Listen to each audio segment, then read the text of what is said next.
देखिए, मेरे 2-3 सवाल हैं वो इस हिसाब से। सबसे पहले तो आप सर्वे का विरोध कर रहे हैं, आप कोर्ट का विरोध कर रहे हैं। किसका विरोध कर रहे हैं बैरिस्टर साहब? इतना तो बता दीजिए, क्योंकि सर्वे तो आखिरकार बाकायदा कोर्ट ऑर्डर्स के हिसाब से हुआ है। और मैं बार-बार जब से ये पूरा ये जो 5 याचिकाकर्ता हैं, ये महिलाएं हैं, जब सालाना एक बारी पूजा हो ही रही है श्रृंगार गौरी की, हनुमान जी की और गणेश जी की, तो फिर अगर वो ज़्यादा बारी करना चाहे पूजा तो इसमें हर्जी क्या है? कोई नया कोई अधिकार तो मांग नहीं रही है, तो अधिकार पहले से चलता आ रहा है। तो वो तो बस ये पूछने गई है कि एक सालाना एक बारी के और हमारे हो जाए, और सर्वे का आदेश तो कोर्ट ने दिया है, तो ये सब कह के तो वो बाकायदा कोर्ट के विरोध में ही आ गए हैं।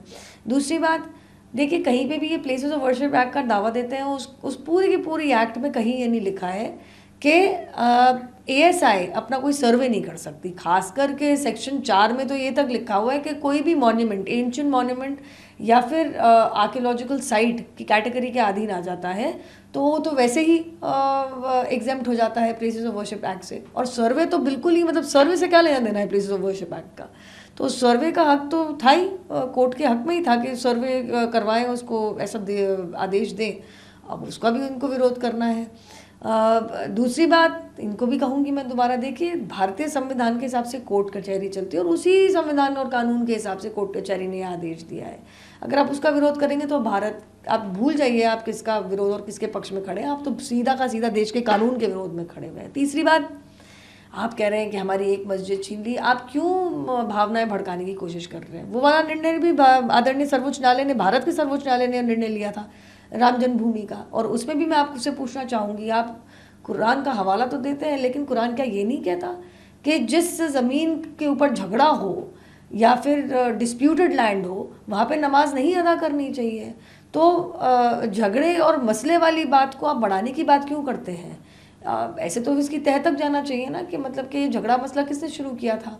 19 दशक के बीचों बीच राम जन्मभूमि का मामला दर्ज हुआ था, और अगर विष्णु शंकर जैन जो अभी ज्ञानवापी मस्जिद के मामले में फ़िलहाल वकील है, उनकी माने तो एक टीवी डिबेट में मैंने उनको कहते सुना कि 1936 में एक सिविल सूट रजिस्टर हुआ था ज्ञानवापी मॉस्क को लेके, तो ये भी बहुत पुराना ही मसला है कोर्ट कचहरी में, तो कुछ नया तो है नहीं। तो मैं तो पूछना चाहूँगी कि आप झगड़े की नींव बनने की क्यों कोशिश कर रहे हैं? जो देश का कानून कह रहा है, कोर्ट कचहरी कह रही है, मानिए ना, सराखों पर रखिए उसे।